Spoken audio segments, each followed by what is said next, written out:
Hello, everyone, and I hope you're well. My name is Tanner, and today I'm very, very excited because I'm going to be sharing um, someone else's self-sabotage story, Caroline Forster.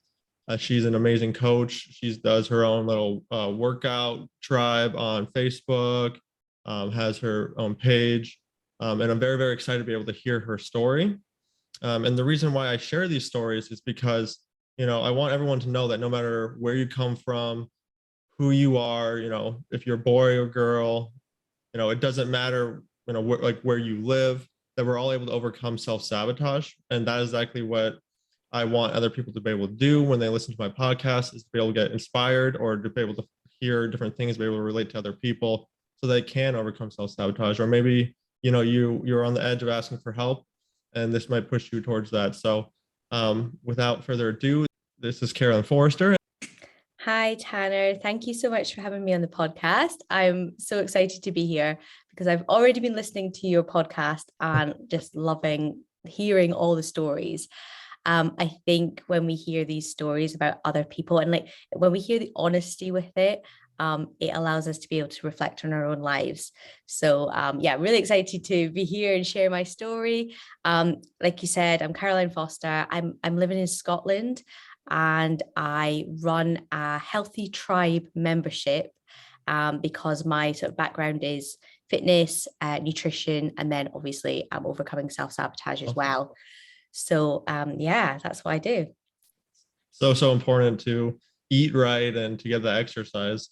I know I myself did some training with Paul Chek with a holistic lifestyle practitioner stuff. And when I started learning that information, I was just like, wow, I've been eating wrong for so much of my life. And I started making those changes and it was a huge impact on me. So that's so awesome that you have that information and you're able to tie that with self-sabotage. Because one of the things once I learned the information, I was able to actually make the changes because I didn't, I kept going back to eating unhealthy and I was like, what's wrong with me? So that's awesome that you have all those. You've been getting it from the right source then, because I must admit, having done like a degree in nutrition and done all the fitness and training and stuff, I still always go back to Paul Chek's work. Yeah. He is like the master. He's fantastic with this stuff. So yeah, do you want me to just start talking about, Yeah, that's your story. So my story, so I had like a good childhood, a really lovely childhood, lots of like love and, it was really, really nice growing up. And I think it's funny because we all kind of feel like we've had a good childhood and like there's been nothing wrong with it. Well, most of us anyway. But it's when you look back on it, you can see the sort of the threads that have been woven throughout your life and how that's made you become the person that you are. So I had a lovely part of my childhood living on like a small holding where we raised our own animals and we grew our own vegetables. And I was really lucky for that because that's become a really important part of who I am now. So I've really benefited from that type of programming, if you like. Of course, there's going to be loads of negative programming as well. And that's stuff that I've been working on. But I always did quite well. That's the thing. I always did quite well at school. Did well. My sister did well with her grades at school. I kind of copied her. I was always just like that one down. If she got, well, we in Scotland here, we have like hires and we get like 5 A's is the best to get. She got 5 A's, so I got 4 A's and a B. It was always like that, but I always strive to be like the best I could do. I was also very like fit and athletic. I did karate. I got karate black belt, and I competed at a really high level. Like I fought for Scotland and things. So as I was, a teenager and sort of getting a little bit, older and closer to adulthood, I was actually achieving a lot. And I think I kind of probably put it down to like I'm an Aries and I'm also like an Enneagram 7. I'm always really optimistic and positive and always see that good in everything. And like outcome's always going to be good. So that's been really good for me. I've met lots of people that have been like the opposite, like really negative, always see what could happen, like the worry about what could be the outcome. So again, that's been a really positive part of my life because, I've started businesses without even thinking twice because I'm like, yeah, what's the worst that can happen? It'll be fine. good and bad sides to that, That's awesome. um but yeah, so I was doing really, really well, and sort of now looking back on it and reflecting on it, there was going to be some sabotage kicking in because I was kind of doing too well. And um I got, after my good grades, I got an unconditional acceptance to university to study medicine, which is kind of like, certainly these days is unheard of. Like, you never get an unconditional. You always get conditions put on you, like get more grades, get this, get experience. But they accepted me in like probably after a 5-minute interview, and they said, yep, you can come to medical school. And I was like loving it. I was so happy, just achieving everything. Went to university, and you know what the system's like. You're sort of primed through school, and then if you're doing well, you have to go to university. Like, that is the sort of way. And I can see that really clearly now, rather than what would you love to do and where would your talents suit and fit. One of my teachers actually said to me at the time, and I kind of look back on this now and think, wow, I wish I'd thought about that a little bit more. But like, just because you can do something doesn't mean you should do something. So because I got really good grades, and because I was very sort of sciencey and, good at maths and things, of course I was going to go to medical school. Doesn't matter what, of course you're going to go to medical school. So I started that, and that was when I suppose all the sabotage kicked in, really.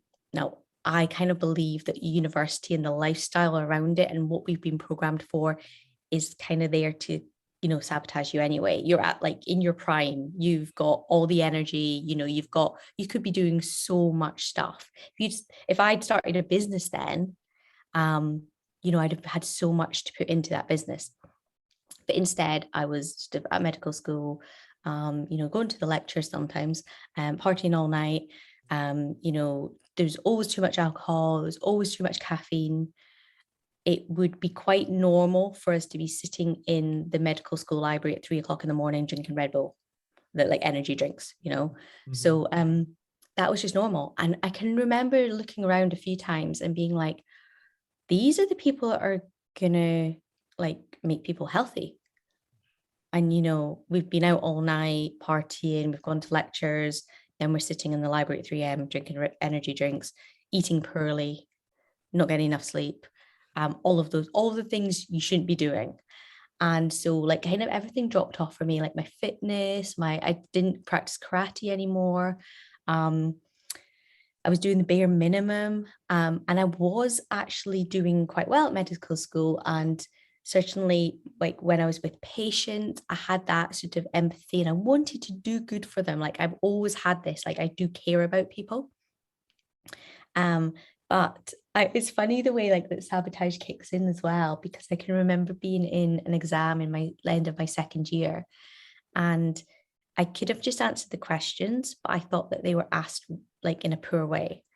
And so I remember writing this big, long, like, answer saying, if the question had been written like this would be my answer, but it's been written like this. So this is, and just like basically telling the people that had written the exam paper how poorly they had done it. And like, like, that's got to be sabotage, surely. you know so yeah, there was a kind of aha moment for me. And it was like, at 3 o'clock in the morning, kind of sitting in the library. Somebody had bought me a book which was called the Optimum Nutrition Bible. It's by Patrick Holford. It was kind of very much of its time. I don't know if you're familiar with it. Huge big book. And I must have expressed the fact that I was interested in nutrition. And that was sitting on the desk. And then I was revising basically like prescriptions and like drugs and things like that. And I was like, wow, there's something wrong here. I'm going to come out of this as a doctor. I'm going to spend my time prescribing drugs. That's what it felt like. Plus, I'm not taking care of myself. I'm drinking too much alcohol, drinking too much caffeine, not getting enough sleep. And the combination of getting really poor marks in that exam and also having that moment, I was like, I'm good. That's it. I'm leaving. And I'm sure lots of people were just like, oh my goodness, what are you doing? But it was a real sort of significant point in my life. And I then transferred my degree and I started studying nutrition. And I was like, right, this is right. I can actually help people. I can tell them, if you eat this and you supplement, and you're going to actually get healthy, rather than um, treat people that are way past that and you just give them drugs. I didn't want to do that. So I was like, yes, this feels good. I'm going to do a degree in nutrition and I'm going to actually be able to help people. Also did like my fitness instructor qualifications and stuff at the time. Um, the frustrating thing is like university, like any courses like that, um, it doesn't really look at like the person in a holistic way. Yeah. And so I just felt like, even having done a degree in nutrition, I was still helping people, like by using the Eat Well plate. That's what we have in the UK, the Eat Well plate. I think in the States you have the food pyramid. Yeah. It's the biggest load of nonsense ever. Hmm. And and at the time as well, we'd had a decade previously to that, and we've had the last decade of telling people, eat low fat, and all these products that are full of chemicals and sugars and stuff. And people had just been given so much poor advice around eating. But again, I'd just been kind of like trained in this. It wasn't quite where I wanted to be. And I can see now as well, it's just like keeping me there, keeping me average, keeping me within society, functioning at that level. Funnily enough, went to work in public health for a few years, which was a real eye opener. And I was working in the health promotion wing, which just is ironic because it's not really promoting health at all. Like public health doesn't do that. But I was working with people and clients and working with them one-to-one and really trying to help people, usually people from like poor backgrounds, quite deprived, but have also got very poor health, because obviously there's those sort of links. And I was putting a lot of energy in, and there's a lot of energy going in. There was a lot of time going in. There was a lot of money from the department going into these people. And I found it really frustrating because, I was working with hundreds of people over the years, and they just weren't really improving. Like there was small wins, but there was never that big win where you're like, oh, wow, you've done amazing. So we were giving them so much. We were like showing them what food to buy. We're taking them to the supermarket and like Wow. showing them what to buy. We were getting people to come in and show them how to cook. We were putting on like really good exercise sessions for them. We were totally hand holding, like we're doing everything we possibly could to educate them about healthy eating, about exercise, everything like that. And it's only when I look back, the one thing that was missing was the mindset stuff. So of course they wouldn't change. And when I started looking into self-sabotage and how the mindset works, I basically had hundreds of case studies in my head where I was going, oh yeah, that's why. Like it just made so much sense. Now I had like done half a degree in medicine. I'd done a degree in nutrition. I'd done courses on psychology. I'd never come across this, which is just crazy. It's kind of like hidden. It's kind of like just out of sight until you find it, and then you're like, oh my goodness, I see it everywhere. So at this point, I still hadn't seen that. I just knew that everyone was not achieving the results.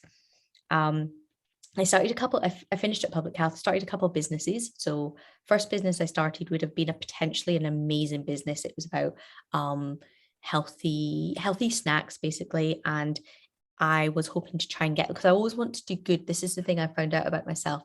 I am happy earning money if I'm doing good. That is the thing that drives me. I've had to do a lot of money mindset work. And so I was wanting to get these like healthy snacks into schools because we still had terrible, it's changed slightly. I wouldn't say it's a lot better, but a lot of junk food in schools, like vending machines selling chocolate and crisps and like cans of fizzy stuff. And it was just Mhm. horrendous. So I really wanted to do that and also potentially take it into like shops and supermarkets. And that was just at the time where healthy snacks were it was before healthy snacks were becoming a big thing. And I think that if I'd actually seen it through, it could have been massive.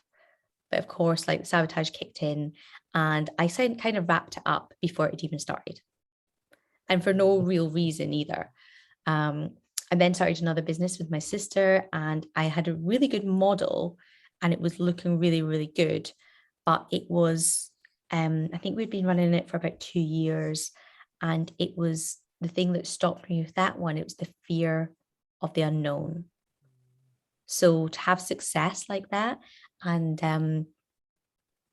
to then like keep going with it, it felt scary. And of course, we know that that's just typical. Looking back, there's no entrepreneurs in my family. Like I don't know anyone that Wow. was an entrepreneur. So everyone did sort of your like basic job, your 9 to 5, that type of job. And that obviously is, programming for me. I'm the first entrepreneur of my family. And so I have 3 kids now, and I want them to, be able to do anything. So Right. it's really important that I succeed with this. But yeah, so after that couple of years and having a lot of success, we wrapped it up because it was at the point where we should have really been investing to grow it. And it was too scary. So we wrapped it up. I know, typical. So, typical kind of average, in a sort of average way, I decided just to go for a basic job again. And I actually went and taught for like quite a few years. I think it was probably 7 years. I was teaching biology because that was like what I knew a lot about. And that was over the time when I was started having my children as well. So it was a very kind of safe job to go for. You can see this pattern of like trying to break out and then always being pulled back, and then trying to break out and then, being pulled back again. And sort of looking back on it as well with the teaching, like it wasn't what I desperately wanted to do. It wasn't achieving the things that I wanted in life, but it probably felt like it was the safest time. It felt so comfortable, like kind of comfortably unhappy, if that makes Yeah. sense. And so yeah, I could have probably been in that for a long time if I had broken out of it again. But yeah, this is the thing that comes back. It's always just trying to bring me back to average. And I know something that Jason Christoph said to me, which I took really hard. It was like he was punching me in the face. He said to me, he was like, he was like, you're not this and you're not that and you're not that. Because he tries to kind of, sum it up. He was like, you're just failing to thrive. And I was like, I'm just failing to thrive. Like that was the thread that had been woven throughout my life. And I was like, okay, like, because I know I'm surviving, but it's just this failure to thrive. Right. Okay, I get it now. But there was a moment for me. So after I'd had my 3 children and I was working ridiculous hours for not very much money teaching, and I was actually sitting in front of the TV because I watched TV then. Oh my goodness. And I was probably eating chocolate, and it was far too late at night because this was my habit, get the children to bed, sit in front of the TV, eat my chocolate, feel like I've got my own time, stay up too late, get up in the morning, drink our ridiculously strong coffee, and then like just sort of survive through the day again. And yeah, I remember just sort of sitting there and thinking about stuff. And I'd obviously seen stuff on social media. I'd come across Jason by that point. Things were starting to make sense for me. It was also the time of sort of COVID was just starting to kick in. And I was like, this is sabotage. I remember standing up and going, this is sabotage. I didn't even know what it meant. Like, I just knew I was doing it. And it's sort of like, I was like, right, I need to actually research this. Like, why is this happening? I could see what had happened to all my clients, well, like all my patients, and when I was working with them, when I worked in public health, I could see like what was going wrong with them happening to me. For the first time, I could see it. And I was starting to eat like junk food and drink alcohol when I didn't need to. And the caffeine thing, hadn't thought it was a problem before, but I could see that I was not achieving what I wanted to achieve.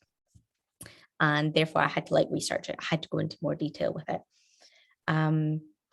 So it kind of all made sense. And obviously I'm always coming from like a health point of view because that's my thing, that's my Right. passion. And it was like, the clients were, you could show them how to eat healthy, you could show them how to get fit.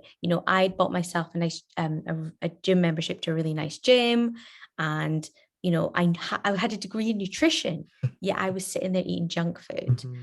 And like if my husband came back and said, oh, should we get pizza? Let's order pizza. I just go, okay, then, just give in to Mm-hmm. that unhealthy tribe.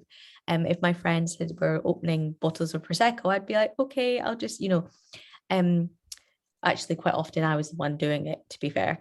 And the caffeine thing, oh my goodness, I realized from a lot of the posts that I'd seen on social media, but I realized all of a sudden I had been drinking very, very strong coffee for over 20 years, Mm-hmm. from about the age of 15. And um, it it was like my parents were always caffeine drinkers in terms of like they drank quite a lot of tea. They're big tea drinkers, but they would drink tea like at 9 o'clock at night. They didn't care about the caffeine and stuff. And Jason actually called a caffeine fueled environment that I grew up in. And I was like, what? No, it was fine. Like I can see it. I can Mm-hmm. see that because obviously when we're caffeinated, our adrenaline is running through our body. We're fight or flight. We're not relaxed. We're not calm. And like my parents would never have done any breathing exercises. They would never have meditated. They wouldn't have done yoga. Actually, my mum's doing yoga now, which is great, but she would never have done that, as you know, when we were growing up. So I can see that it was from this sort of slightly chaotic, caffeine fueled environment rather than a very calm and relaxed, conscious environment that I grew up in. Um, so but also I don't know if you remember this. I think you're maybe a bit younger than me, but I definitely grew up in the Friends generation. Yeah, I remember Yeah. Friends for sure. Oh my goodness, Central Yep. Park. So like at 15 years old, I'd go to my best friend's house and we would Mhm. watch Friends back to back, like loads of episodes. Then we'd go into town the next day and then we'd sit in the coffee shops. All the coffee shops were popping up at that point, like Costa, Starbucks, all the. And it was like my generation at that time were just bombarded with caffeine. Mhm. So of course I was going to be a massive coffee drinker. Went to med school, everyone drank coffee there. How would you stay awake throughout like a 3 hour lecture if you'd been partying all the night before? You had to drink Yeah. coffee. So I think caffeine had a massive impact on my sabotage throughout my life because I just was never in my conscious mind, you Mhm. know, like looking back now and knowing that like up to 97% of your decision making is based on the subconscious mind, which is copying and mimicking. Right. I was doing that all the time because I was caffeine fueled. I was never in my conscious mind making Mhm. rational and logical decisions. So that was quite hard to take because when you think, oh, my decisions have never been based on logic Yeah. or rational. But Mhm. yeah, so I was definitely like in that category of drinking far too much coffee. So I think when I'd had a sort of an initial call with Jason, um, I think he'd kind of put it to me almost as a challenge, which was definitely the right way to go because I love a challenge. Like I would never say no to a challenge. And I was like, I don't want to give up caffeine. I love caffeine. Like I love drinking coffee, Mhm. and I don't see anything wrong with it because I had all the programming of coffee's good for you and like it's Yeah. totally fine. Um, and I was like, but I'll do it for a challenge. Mhm. And I gave it up. I was actually fine considering I drank a lot. I didn't have horrendous side effects or Wow, anything that that's some people awesome. talk about. And I gave it up and I've never gone back to it. Like it was just amazing. I actually felt for the first time my energy was my own. So it wasn't like this pretend energy. When you Mhm. get up in the morning and drink a strong coffee and you kind of can perk up. Yeah. Like that's like kind of perceived energy. It's not real Mhm. energy.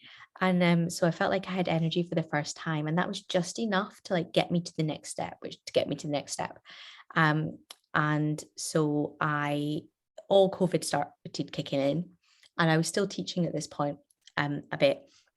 And I just, I suppose it gave me the courage to just quit my job.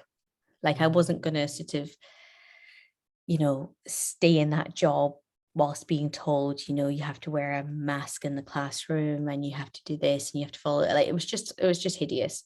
And so it kind of came at the perfect timing. And I think, you know, it does come to you if you ask for it. And obviously at that point, I was willing to like give up what I kind of call my goodies. Like I was giving up my alcohol, I was giving up my caffeine, I was giving up my junk food, but I was receiving like the next steps, the next things I could do. So did the coaching program with Jason. It was absolutely amazing. And then started my business. Like I said, like I'm optimistic, I'm hopeful, I'm always like up for a challenge. So that just it came naturally, and have been helping people since. So what I do with them is a combination of like nutrition and fitness and healthy mindset. I call it like the health mindset. And I have a healthy tribe membership. So once you join, and the people that join that, they stay with me for a whole year. Once you join the healthy tribe membership, you're part of the healthy tribe. Now, even just saying that, like people that join the membership, they're in the healthy tribe on a daily basis. When you check like the Telegram group, people see they're in the healthy tribe. Like even that in itself does amazing things for your subconscious mind. That's awesome. We share like healthy recipes, we share workouts. I run 4 boot camps in the year, so 21-day boot camps where everyone that's on the boot camp gets a little pep talk emailed to them from me every morning. So just that like, confirmation they're doing the right thing to keep going. They get a little task. So like, it might be about doing an affirmation, or it might be, about making a vision board, or loads of different things over the 21 days. But also they do the hypnosis for the 21 days. And because we're doing it as a tribe, they're very accountable and they're much more likely to succeed. Because I don't know if you find this, but when I started trying to implement the techniques after work with Jason, like I was really motivated and I really wanted to, but the sabotage just kept kicking in, stopping me from doing it. And I found it really hard. Like you kind of want to be accountable to something or somebody.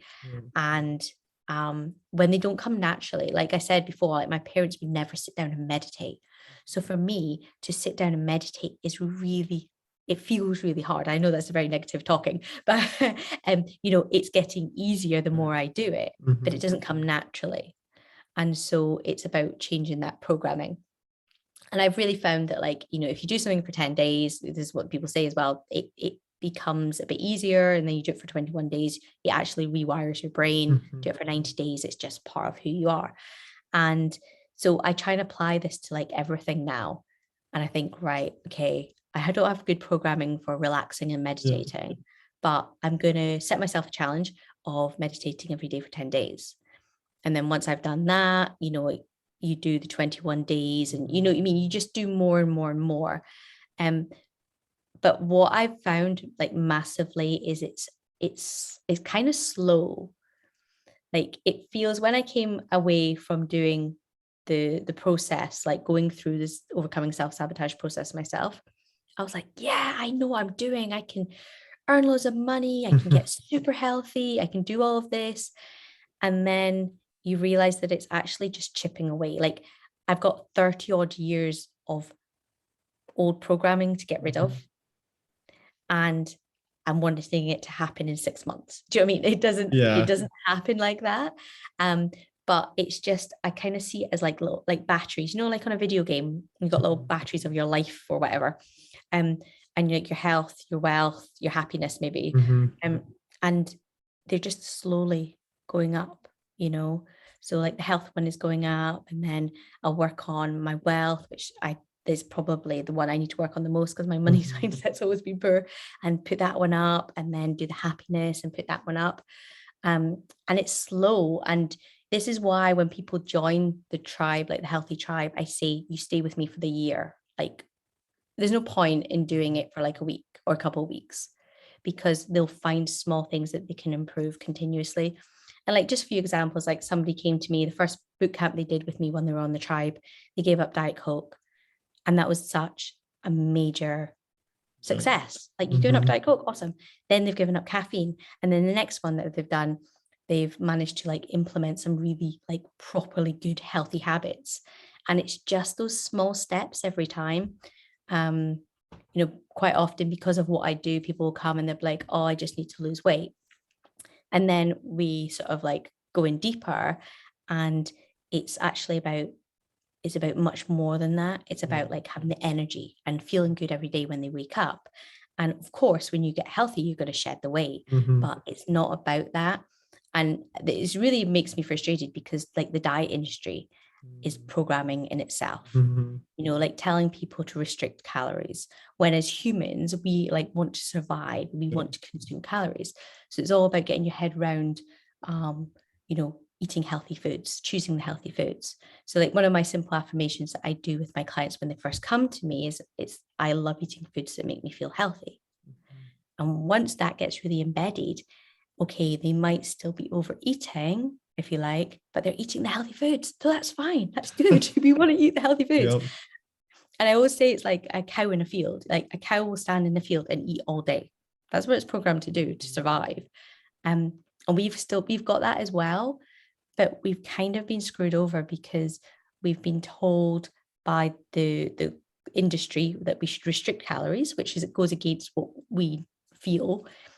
And then all these companies producing junk food, which have got no nutrition in them, but loads and loads of calories.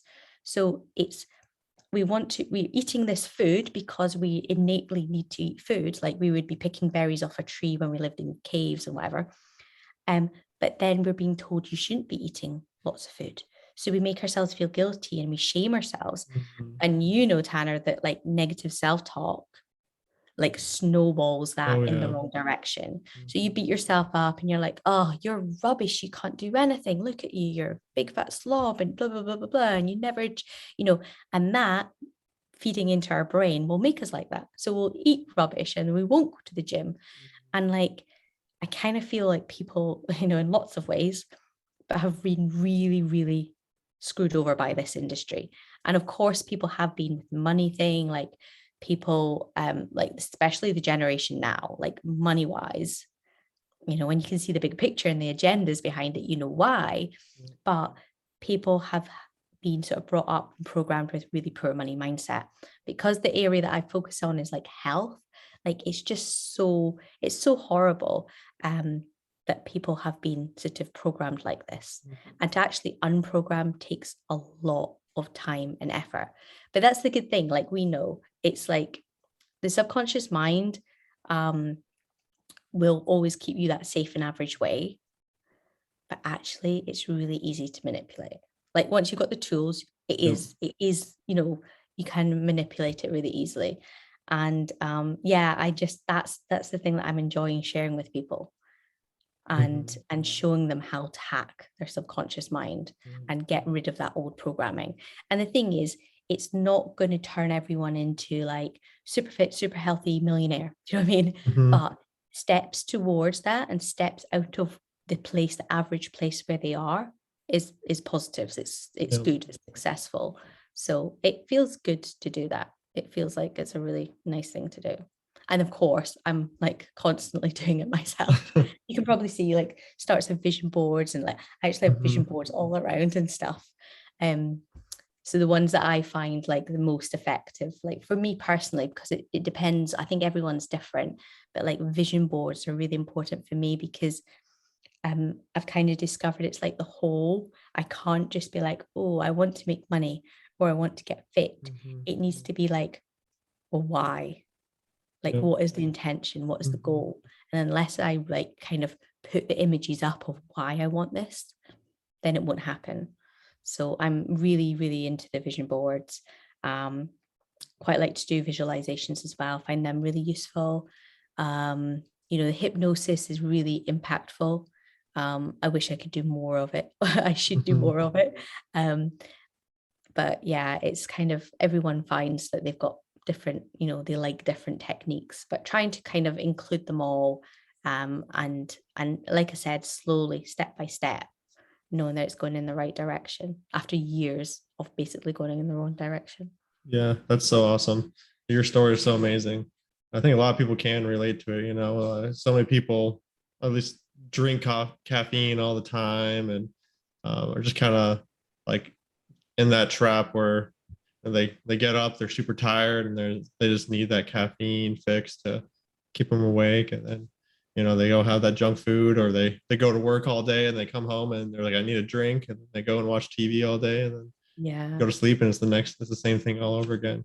But when you were talking and you were talking about how it's like it takes so long to make those changes, but when then you were also referenced like how long we've had these same like um things that we were doing in our life for like 30 years, 20 years or so, and it's because everyone's looking for that short-term fix, right? Like everyone's Yeah. looking for that, like, and that's where our society is kind of set up, right? It's like the medical system, like, oh, you had this sickness, here's a pill.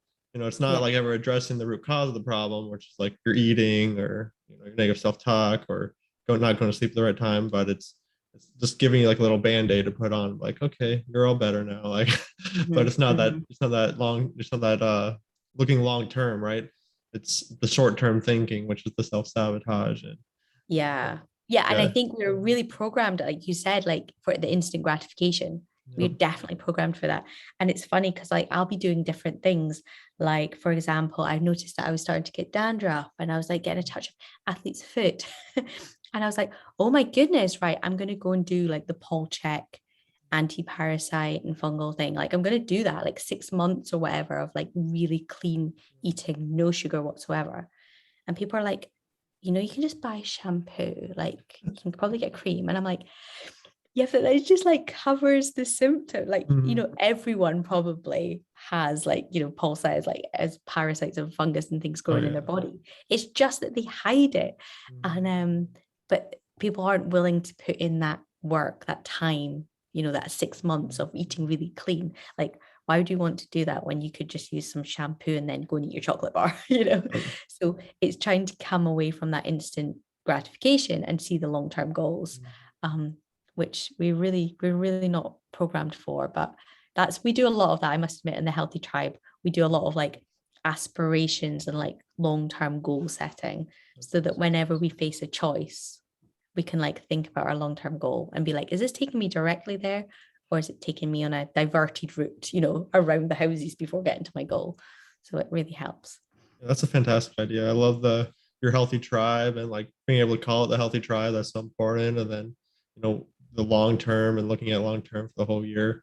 I think that's such a great idea. Like that makes me think about like all the things I should be doing, and offering people. So that's Yeah. fantastic, and I love to hear your story. It was so cool to be able to hear that. Um, how important do you think this information is? I know we were talking about this before, how people should be taught this. Like, how come no one's taught this information when we're kids, right? Mhm. Have you been trying to teach this information to your kids? Like, how important do you think that is, teaching them to your kids? And Mhm.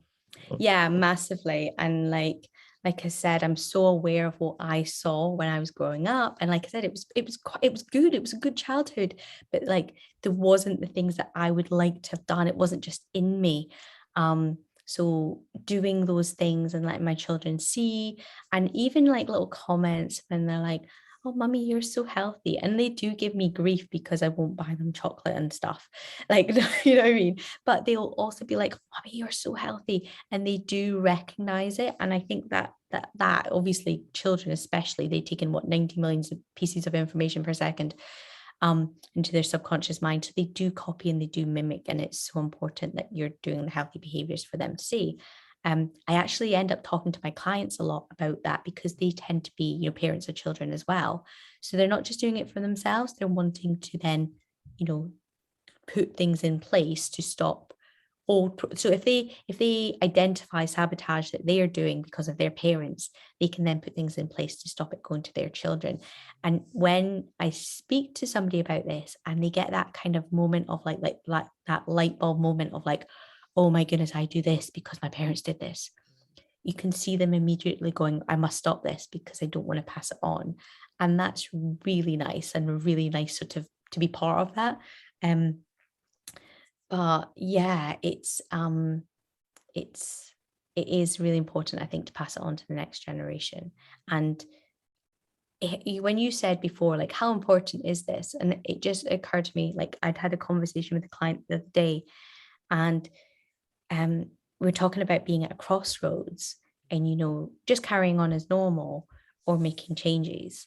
And sort of this client's a little bit older, a little bit later in life, and very much at the point that one way was looking like medication and, chronic disease, and I suppose, potentially an early death, early demise.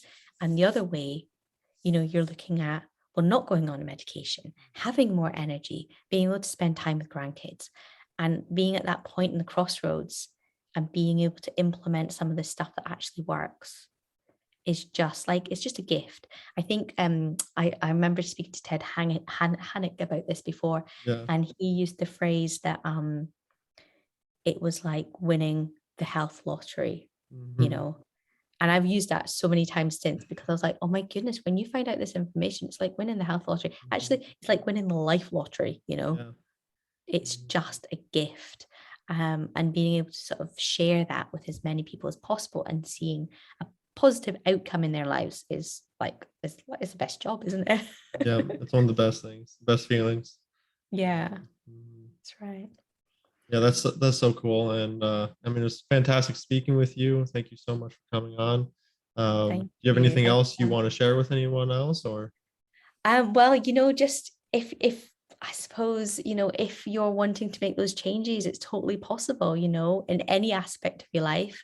And I kind of feel like you don't do one without the other. You might start saying, I want to earn more money or I want to get healthy, but they all come in. And once you start doing it, your life in general will improve. So if anyone that's listening is really interested in doing that, then they should just really go for it. Like, learn the techniques, get some of the stuff in place, and it just starts to become like a snowballing effect.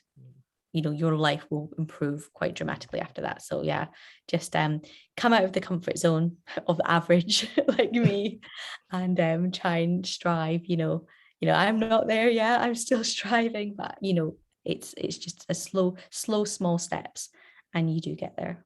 That's awesome. Oh, and also, I thought actually one other thing. How important do you think it was for you to reach out to someone else for help? Because you were at that spot where you didn't understand what was going Mm-hmm. on. You knew what Mm-hmm. you wanted to do, but you couldn't make the changes. And then you ended up reaching out for Jason. So like, Yeah. didn't reach out for Jason, do you think you'd still be like stuck? You maybe could have found your way, but what do you think about that? No, not a chance. Like, if I hadn't reached out for Jason, I'd still be drinking caffeine for sure, because and that was like the first point for me to get to the next level, like, was to cut the caffeine out. But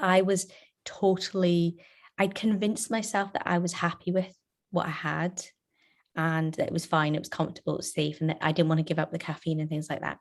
And it was only because he said the right thing at the right time that just made me go, oh, I could do that.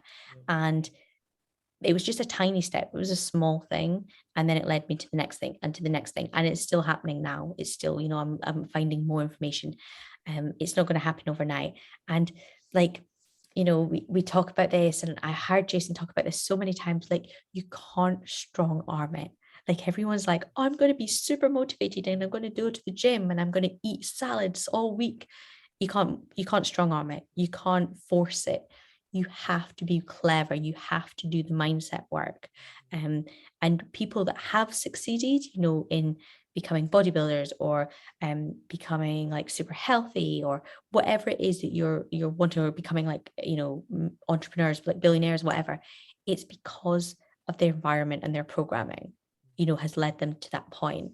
So if you've not grown up with that programming, that's like, you're surrounded by millionaires, or you are surrounded by the healthiest people on earth, then you can't strong arm it. You can't make it happen just by wanting. You have to actually do the mindset work. Um, because otherwise you just keep going back to that old record that's playing in your head. You need that, that shiny new record on. And like, you can do it. Like, it's quite easy to get that on once you know all the techniques and everything. So that's Great. what we do, isn't it, Tanner? We share the techniques and we Yeah. pass on the information. Yeah, pretty much we're just teachers, and we Mm-hmm. try to share the information we got so that that allowed us to move forward in our lives and get past a lot of those self-sabotaging habits. And there's still usually a thing where you're working through the self-sabotage and you're identifying new things throughout your life. like we realize like, oh, I was doing this the whole time. Like I just had that the other day. I was like, man, I was just like self-sabotaging myself so hard here. But and then, I ended up being able to go past it. So it's definitely so important to, I think, understand how we're influenced and how this part of the mind works, because then we can become our own teachers and our own facilitators. And, instead of, being given a fish every day, we can, learn how to fish and fish for ourselves is the way I like to think of it. So, all right. Thank you so much, No Tanner. problem. Thank you for inviting me Yeah. on the podcast. And It's been if great. of course, and if anyone wants to find Carolyn, I will have all her links in the notes below. So reach out to her and join her healthy tribe. And once again, everyone, I thank you for listening. This is Self-Sabotage Solutions. And, we share these stories because it's so important. We all know that no matter where we come from, who we are, for a man or a woman, where we live, we're all able to overcome self-sabotage. So if you're needing help, know there is help out there. There's a way forward. Reach out for help. There's nothing wrong with asking for help. Instead, it's probably more, it's worst thing to be needing help and not ask for help than to ask for help. There's nothing shameful for it. It will help you move forward in life. So, well, thank you, Carolyn. It was such a great story, and I hope you guys all have a great day.